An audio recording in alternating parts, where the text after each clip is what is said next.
So I pound my fist on the table and I said, you know, Daryl, I'll fight to the last bullet for my people. And Howard, prior to us getting together, the producer and director of the documentary is called Accidental Courtesy. They asked me, you know, they followed me around the country.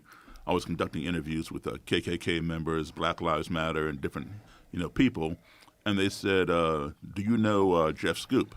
And I said, I know who he is. I've never met him. Would you be open to talking with him and interviewing him? I said, sure. And then they let me know, okay, you know, we were down in Alabama at the time. You know, he went to this place called Chris's Hot Dog Stand, or Chris's Grill, whatever, where Hank Williams made famous.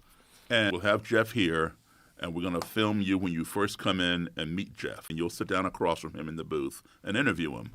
So I get in this rental car, and I drive to the grill. And when I pull up, I see who looks like Jeff sitting on this bench out front with this girl. So I went over, I said, hey, are you Jeff Scoop? He goes, yeah. I said, I'm Daryl Davis. And we sat down in the booth, and I started interviewing him. And as he pointed out, you know, he was getting along too well with me. And I said, well, you know, rock was invented by black musicians. What difference does it make, you know what color the musician is? And then we got into it, and he goes, you know, I will fight to the last bullet for my people.